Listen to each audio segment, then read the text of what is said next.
Hello guys, मैं गजेंद्र कौशिक अज्ञान IAS academy के यूट्यूब चैनल पर आप लोगों का स्वागत करता हूं। और कल जैसे कि हमने अर्थक्वेक को स्टडी किया, आज हम एंडोजेनेटिक फोर्सेस का दूसरा टॉपिक ले रहे हैं और वो है वोल्केनोस, यानी कि ज्वालामुखी।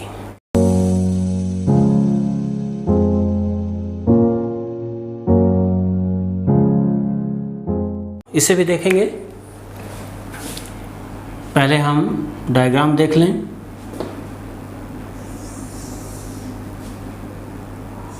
ये डायग्राम आप लोगों ने कल भी देखा था और ये भाग है क्रस्ट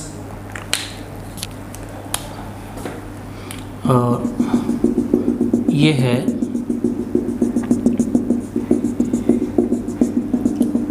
एस्थेनोस्फीयर।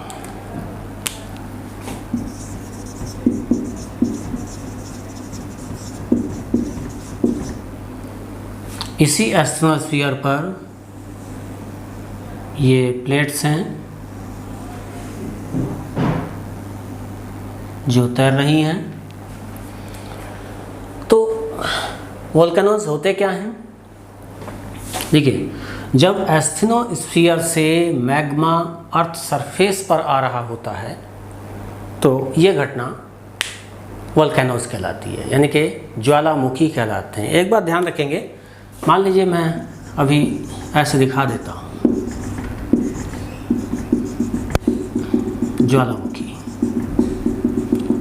ज्वालामुखी आएंगे तो ये ऊपर तक मैग्मा जाएगा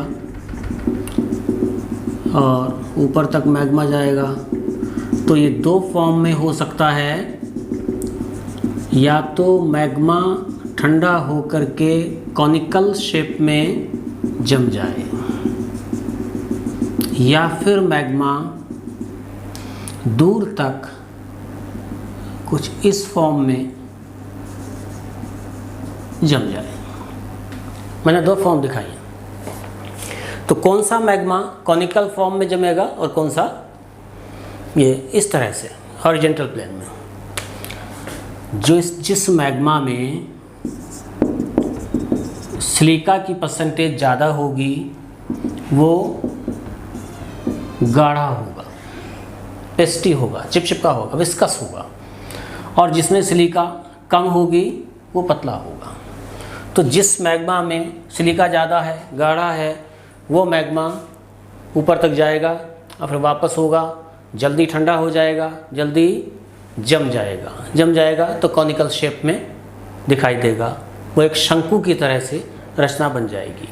इसी से वॉल्केनिक माउंटेन बन रहे होते हैं। लेकिन जब मैग्मा पतला होता है तो वो कुछ इस फॉर्म में जमता है, तो या तो वॉल्केनिक प्लेटू बनेंगे, यानी कि ज्वालामुखीय पठार बनेंगे, या फिर ज्वालामुखीय मैदान बनेंगे। फिलहाल हम ये देखते हैं कि जो मैग्मा आया ये ऊपर, ये किस वजह से आता, कारण क्या है। इसके लिए ज़्यादा जो बड़ा कारण है वही है प्लेट टेक्टोनिक्स। प्लेट टेक्टोनिक्स का मतलब प्लेटों का मूव होना। मूव होंगी प्लेटें तो इसमें भी जहाँ डिस्ट्रक्टिव मार्जिन्स होंगे वहाँ वोल्केनो ज़्यादा आएंगे। डिस्ट्रक्टिव मार्जिन्स मैंने पिछले लेक्चर में बताया था, यानी कि विनाशात्मक किनारे वो किनारे होंगे जब दो प्लेटें एक दूसरे की ओर आ रही हों, टकराएंगी। एक कोई सी प्लेट को नीचे जाना होगा। जो प्लेट नीचे जाएगी इसकी डेंसिटी ज़्यादा होगी या वॉल्यूम कम होगा, या ऐसा भी मान लें कि वो पतली होगी। तो जब ये नीचे जाएगी, देखते रहेंगे मेरे हाथ को, एक प्लेट नीचे जा रही है, दोनों प्लेटों के बीच में घर्षण से टेम्परेचर भी बढ़ रहा है। लेकिन नीचे अगर एक प्लेट जा रही है तो वो कहाँ जाएगी? एस्थेनोस्फीयर में आ रही होगी। एस्थेनोस्फीयर में आएगी तो टेम्परेचर यहाँ 1000 डिग्री सेंटीग्रेड के आसपास होता है। नीचे आने पर प्लेट मेल्ट होगी, मैग्मा की मात्रा बढ़ेगी। तो वो बढ़ा हुआ मैग्मा, क्योंकि डेंसिटी ऊपर की ओर कम है, नीचे की ओर डेंसिटी ज़्यादा होती चली जाएगी। जब हम केंद्र की ओर जा रहे होंगे पृथ्वी के तो डेंसिटी बढ़ती जाएगी। ऐसे में ये मैग्मा नीचे तो नहीं जा सकता बढ़ा हुआ, इस मैग्मा को ऊपर ही आना होगा। तो मोस्टली जहाँ सबडक्शन हुआ है, जहाँ प्लेट नीचे गई है, यहाँ से जगह इजीली मिल जाती है, लेकिन ज़रूरी नहीं है कि यहीं निकलेगा। तो इस तरह से वो बढ़ा हुआ मैग्मा या क्वांटिटी जो मैग्मा की बढ़ गई थी एस्टेनोस्फीयर में, ये बाहर आएगा। इनमें से कोई घटना होगी। यहाँ ध्यान देंगे, जब प्लेट नीचे जा रही होती है साथ में कुछ पानी भी चला जाता है, तो पानी भी जो जाएगा वो इवोपरेट कर जाएगा, यानी कि जलवाष्प बन जाएगी। तो वोल्केनो के आने पर जलवाष्प बहुत ज़्यादा मात्रा में बाहर आ रही होती है। इसीलिए अगर एक्सप्लोसिव यानी कि विस्फोटक अगर होता है या ये ज्वालामुखी उद्गार, तो ज्वालामुखी के जस्ट बाद ही, बल्कि बस आसपास ही बारिश भी होती है तेज। क्यों? क्योंकि वाटर वेपर्स आई, जलवाष्प आई, ऊपर उठी, क्योंकि टेम्परेचर बहुत ज़्यादा है, क्लाउड बना और तुरंत बारिश शुरू हो गई। खैर सब जगह ऐसा नहीं होगा। तो इस तरह से जहाँ डिस्ट्रक्टिव मार्जिन्स हैं वहाँ तो वॉल्केनिक घटनाएं होंगी ही, लेकिन वहाँ भी होंगी जहाँ पर कंस्ट्रक्टिव मार्जिन्स हैं, यानी कि रचनात्मक किनारे हैं। रचनात्मक किनारे कौन से होते हैं? जब दो प्लेटें एक दूसरे से दूर जाती हैं। तो मान लें यहीं दूर जा रही हूँ, बीच में जगह खुलेगी तो मैग्मा ऊपर आएगा। और अगर ऐसी घटना उन जगहों पर हो जहाँ ऊपर महासागर हो, तो महासागर की तली पर ये मैग्मा जमेगा तो एक दीवार जैसी रचना बनेगी नीचे पानी में। इन्हीं को कहते हैं कटक या रिजेस। मैंने आगे और क्लियर करूँगा। यहाँ कुछ चीज़ें और फैक्ट्स भी देखें। टेम्परेचर के साथ, क्योंकि इसमें टेम्परेचर बहुत ज़्यादा होता है, यानी कि जब वॉल्केनिक इरप्शन होता है, ज्वालामुखी उद्गार होता है, तो साथ में आने वाला जो ये मैग्मा जो आ रहा होता है, इसका टेम्परेचर याद रखेंगे 600 से 1200 डिग्री सेंटीग्रेड होता है। साथ में जब मैग्मा आता है तो कुछ टुकड़े रॉक्स के भी तोड़ता हुआ आता है। तो जो बड़े टुकड़े होते हैं, जो सबसे बड़े टुकड़े होंगे इसमें, उन्हें कहते हैं पायरोक्लास्ट्स। लेकिन केवल बड़े टुकड़े ही नहीं होते, सबसे बारीक कण भी होते हैं। तो जो सबसे बारीक कण होते हैं उन्हें कहते हैं सिंडर। मैं देखिए बीच के बताया नहीं जानबूझ करके, क्योंकि वो लिस्ट लंबी है थोड़ी सी। सबसे बड़े ये होंगे और सबसे छोटे ये होंगे। एग्जाम के पॉइंट ऑफ व्यू से मैं ये बता रहा हूँ। इसके बाद हम देखते हैं कि ज्वालामुखी उद्गार भी ऐसा नहीं है कि कोई भी ज्वालामुखी हो तो लगातार उससे लावा आता ही रहेगा। इन्हें उद्गार की अवधि के आधार पर, on the basis of periodicity, इन्हें भी 3 भागों में डिवाइड किया गया है। कौन कौन से होंगे? नंबर 1 एक्टिव वॉल्केनोस, दूसरे होंगे डोरमेंट वॉल्केनोस, तीसरे होंगे एक्सटिंक्ट या डेड वॉल्केनोस। इन्हें कहेंगे सक्रिय ज्वालामुखी। ये हैं सुषुप्त ज्वालामुखी, और डेड मतलब मृत ज्वालामुखी।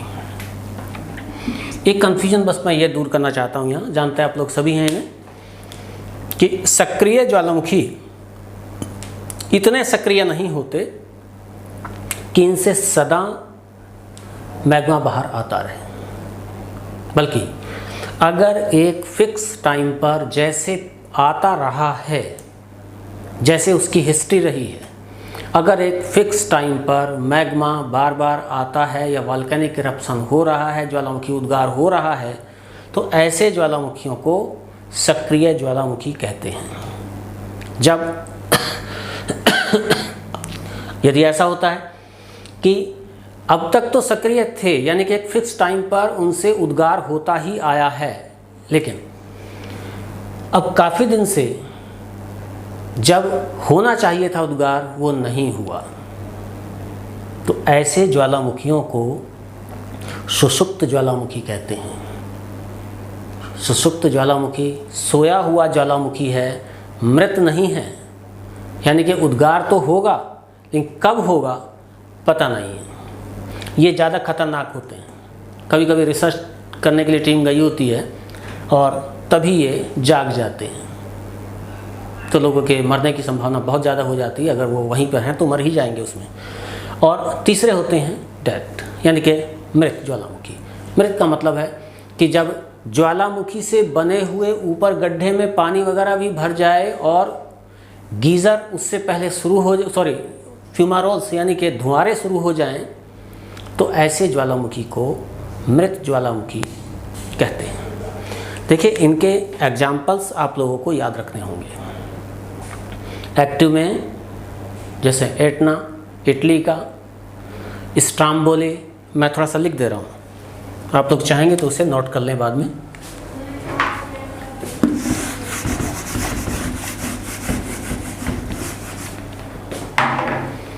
ये नंबर 1 एक्टिव वोल्केनो, यानी कि सक्रिय ज्वालामुखी के एग्जाम्पल हैं एटना इटली में। यहाँ ये याद रखेंगे कि ये इटली में है, और दूसरा है स्ट्राम्बोली, ये भी इटली में है। इसे लाइट हाउस ऑफ मेडिटेरेनियन सी कहते हैं, ध्यान रखेंगे। इसे भूमध्य सागर का प्रकाश स्तंभ कहते हैं स्ट्राम्बोली को, क्योंकि लगभग हर 15 मिनट में इससे उद्गार होता है। कहाँ उद्गार होता है? इटली का काफ़ी बड़ा पोर्शन भूमध्य सागर में आ जाता है। नीचे की तरफ आप लोग मैप में देखेंगे तो हर 15 मिनट पर इससे उद्गार होगा। टेम्परेचर 600 से 1200 डिग्री सेंटीग्रेड है, तो बार बार लाइट होगी भूमध्य सागर में, इसलिए स्ट्राम्बोली को भूमध्य सागर का प्रकाश स्तंभ कहते हैं। एक है कोटोपैक्सी, ये इक्वेडोर में है। माउंट अरेबस अंटार्कटिका, इस मामले में महत्वपूर्ण है ये, क्योंकि अंटार्कटिका पर केवल एक ही सक्रिय ज्वालामुखी है, माउंट अरेबस, और भारत में बैरन द्वीप सक्रिय ज्वालामुखी ये अंडमान निकोबार में है। नाम को ध्यान रखेंगे। ऐसे ही मैं अब दूसरी कैटेगरी को ले रहा हूँ। दूसरी कैटेगरी है डोरमेंट, यानी कि सुषुप्त ज्वालामुखी। नंबर 2 सुषुप्त ज्वालामुखी या डोरमेंट, यानी कि जिनके अब पता नहीं है कब उनसे उद्गार होगा। इसके अगर एग्जाम्पल देखते हैं तो भारत में नारकंडम कहाँ है? अंडमान निकोबार में। दूसरा फ्यूजियामा, ये कहाँ है? जापान में। तीसरा वेसुवियस इटली में। चौथा क्राकाताओ इंडोनेशिया, देखिए जो बहुत महत्वपूर्ण है मैं उन्हीं के नाम लिख दे रहा हूँ, हालांकि एग्जाम्पल और भी हैं। इसके बाद तीसरा टाइप है और वो है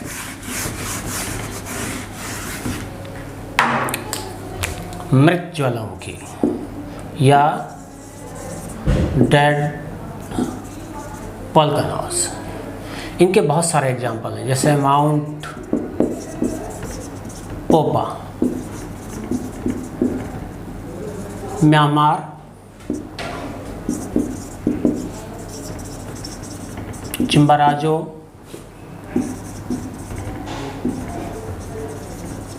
इक्वेडोर, किलिमंजारो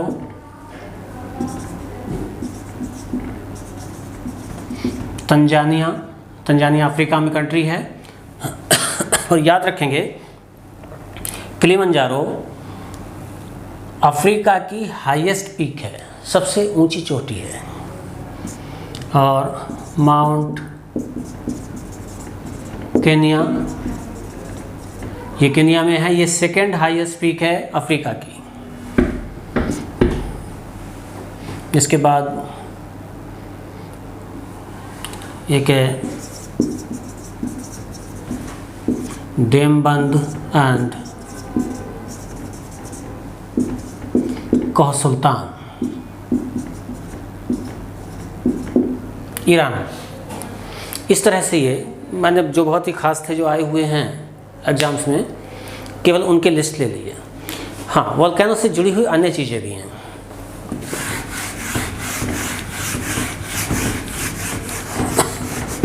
जैसे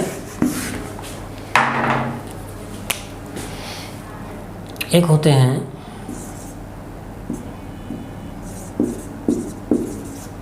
गीज़र, एक होते हैं फीमारोल्स, इन्हें हिंदी में कहते हैं धुआंरे, और गीज़र को गीजर ही कहेंगे। तो गीजर क्या होते हैं?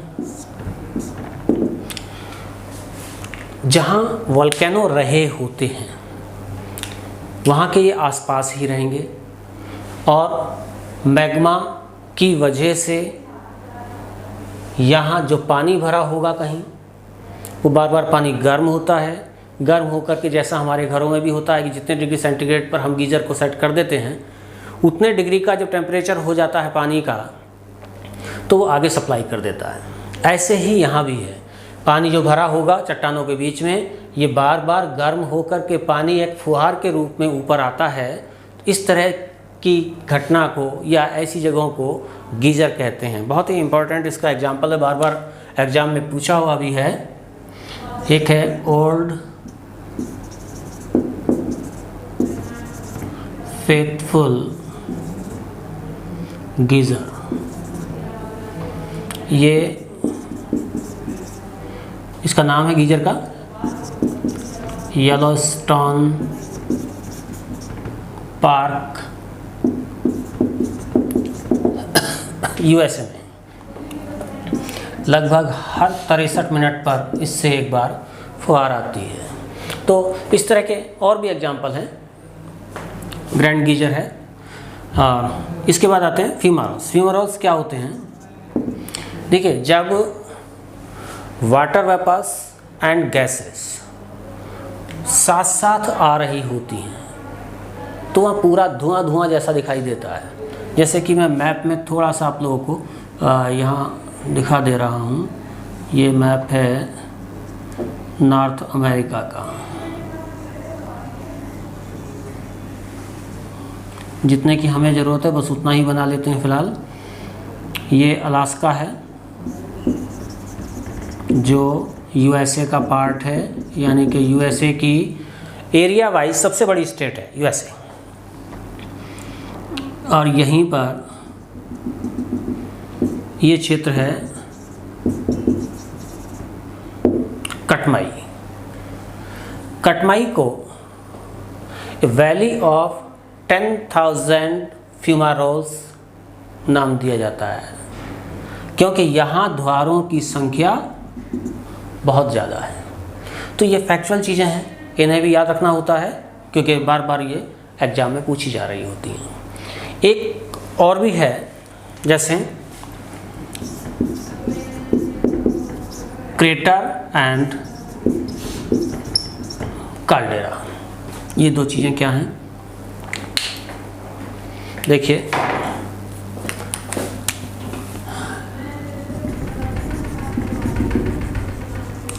इसी डायग्राम में जब ये मैग्मा कॉनिकल शेप में डिपॉजिट हो गया है अर्थ सरफेस के ऊपर, तो ऐसे में टेम्परेचर जब डिक्रीज होगा तो ऊपर से ये नीचे बैठ जाएगा। क्यों? क्योंकि ठीक इसी के सामने है। देखिए यहाँ का मैग्मा अगर ठंडा होगा तो एक शेप दे देगा वो, ठीक है, लेकिन जब इसके सामने का मैग्मा ये भी ठंडा होगा तो यहाँ जगह ज़्यादा मिल जाएगी, ज़्यादा मिलेगी तो एक गड्ढा जैसा बन जाएगा। गड्ढा अगर छोटा है तो इसे कहते हैं क्रेटर। इसमें पानी अगर भर जाता है तो क्रेटर लेक्स बन जाती हैं, झीलें बन जाती हैं। लेकिन यहाँ ये भी याद रखना है कि क्रेटर, लेक्स या क्रेटर दो तरह से बनते हैं। एक होते हैं वोल्केनिक और दूसरे होते हैं मेटेओरिटिक, यानी कि उल्कापातीय क्रेटर। क्योंकि उल्कापात जब होता है तो उल्कापिंड गिरने से गड्ढा बन जाता है, उस गड्ढे में भी अगर पानी भर जाए तो क्रेटर लेक्स बन जाती हैं। जैसे कि लोनार झील भारत में, लोनार झील मेटेओरिटिक है, यानी कि उल्कापिंड गिरा था तो महाराष्ट्र में लोनार झील बनी थी। तो यहाँ भी पानी भरेगा तो क्रेटर लेक्स बन जाएंगे। और क्रेटर का ही बड़ा भाग अगर और भी ज़्यादा बड़ा हो जाएंगे तो इसी को कहते हैं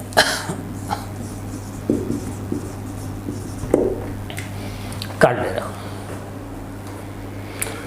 तो इस तरह से ये कुछ जानकारियाँ वोल्केनो के बारे में हैं। हाँ, एक चीज़ मैं और बता दूं, वर्ल्ड में इसकी 3 बेल्ट्स पाई जाएंगी वोल्केनो की। जो सबसे बड़ी बेल्ट है उसे हम शो कर रहे हैं,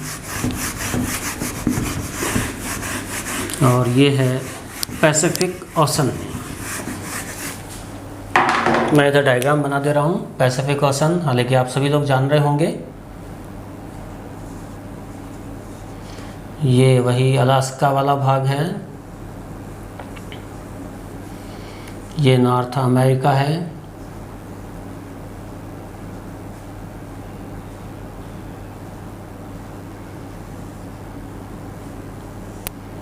और ये मैं रफली डायग्राम बना दे रहा हूँ फ़िलहाल समझने के लिए।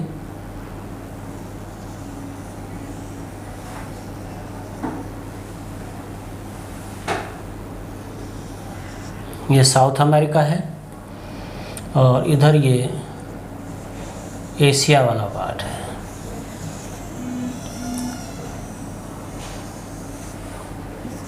ये कोरिया हैं दोनों,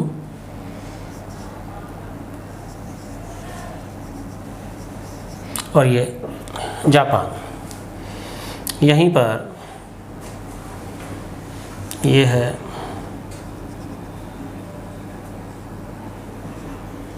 ऑस्ट्रेलिया। आप मैप इतना ये पहचान रहे होंगे, और ऑस्ट्रेलिया के ही ईस्ट में ये न्यूजीलैंड। तो जो सबसे बड़ी बेल्ट है वो ये है, ये अर्थक्वेक यानी कि भूकंप और ज्वालामुखी दोनों की ही दुनिया की सबसे बड़ी बेल्ट है। और ये इधर तक इंडोनेशिया तक आती है। मैंने इंडोनेशिया नहीं शो किया इधर मैप पर, और यहीं से घूम जाती है नॉर्थ न्यूजीलैंड तक ये आती है।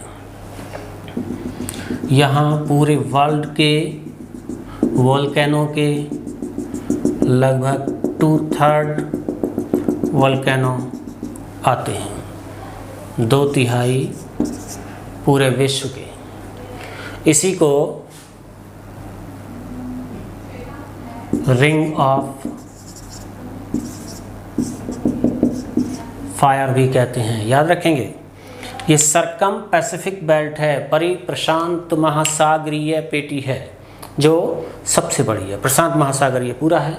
तो एक मन में आता होगा कि यहाँ इतने क्यों आ रहे हैं, सभी जगहों से ज़्यादा क्यों आ रहे हैं?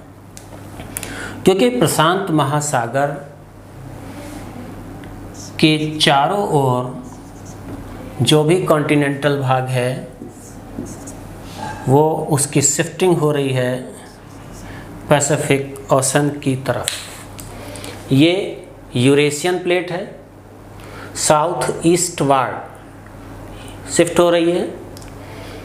ऑस्ट्रेलियन जो पार्ट है ये नॉर्थ ईस्ट वार्ड शिफ्ट हो रहा है।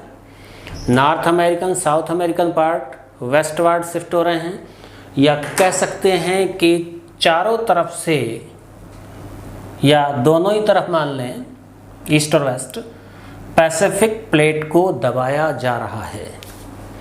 तो क्या होगा? पैसिफिक प्लेट ओशनिक प्लेट है, ओशनिक प्लेट है, पतली है, इनकी मोटाई ज़्यादा है। तो क्या होगा? चारों तरफ से पैसिफिक प्लेट का सबडक्शन होगा। इसे याद रखिएगा, आगे हम ओशन जब पढ़ाएंगे तब बताएंगे कि पैसिफिक या प्रशांत महासागर ही अकेला ऐसा महासागर है जिसका आकार घट रहा है। क्यों घट रहा है? क्योंकि उसे दोनों तरफ से कॉन्टिनेंटल पार्ट दबा रहे हैं। तो दबाएंगे तो पैसिफिक ओशन की प्लेट क्योंकि पतली है, उसकी डेंसिटी ज़्यादा है, तो उसी को नीचे जाना होगा जिसकी डेंसिटी ज़्यादा होगी। तो ऐसे में पैसिफिक प्लेट नीचे जा रही है, दोनों तरफ जा रही है। और यहाँ याद रखिएगा एग्जाम के पॉइंट ऑफ व्यू से कि जहाँ पर डिस्ट्रक्टिव मार्जिन्स होते हैं वहाँ फोल्ड माउंटेन भी बन रहे होते हैं। तो इधर ये रॉकीज़, एंडीज़, इधर भी माउंटेन रेंजेस हैं और ये लगभग प्रशांत महासागर चारों तरफ से माउंटेन्स यानी कि फोल्ड माउंटेन्स से भी घिरा है। उसकी वजह डिस्ट्रक्टिव मार्जिन्स का होना है। डिस्ट्रक्टिव मार्जिन्स हैं तो वोल्केनो और अर्थक्वेक, ज्वालामुखी और भूकंप दोनों ज़्यादा आएंगे। मैं समझता हूँ कि कॉन्सेप्ट यहाँ तक का क्लियर हुआ होगा। और साथ ही एक चीज़ और बता दूँ मैं कि एंडोजेनेटिक फोर्सेज जो मैंने उस दिन नहीं बताया था, एंडोजेनेटिक फोर्सेज चाहे वो भूकंप हो या ज्वालामुखी हो, अर्थ सरफेस के ऊपर ऊंचा नीचा बना रहे होते हैं। अगर प्लेट्स दूर जाएंगी तो भी एक दूसरे की तरफ आएंगी तब भी माउंटेन्स बनेंगे या फिर पठार बनेंगे या कहीं क्रैक्स बनेंगे। कुल मिलाकर के एंडोजेनेटिक फोर्सेस होंगे तो सरफेस पर ऊंचा नीचा बनेगा, रिलीफ्स बनेंगी। और एक्सोजेनेटिक फोर्सेस यानी कि जो सरफेस के ऊपर काम कर रहे होते हैं, चाहे वो विंड हो या रिवर्स हो या ग्लेशियर्स हो, वो इन ऊंचे नीचे भागों को काट करके प्लेन कर रहे होते हैं। तो अंतर्जात बल पृथ्वी सतह के ऊपर ऊंचे नीची रचनाएं बना रहे होते हैं, लेकिन बहिर्जात बल उन ऊंची नीची रचनाओं को प्लेन करते रहते हैं। ये प्रोसेस चलता रहता है। इसके आगे अब हम नेक्स्ट जो टॉपिक लेंगे वो होगा एक्सोजेनेटिक फोर्सेस, बहिर्जात बल, जिसमें वेदरिंग और इरोजन आएंगे। तो आज यहीं तक आप लोग पढ़ते रहें। Thank you.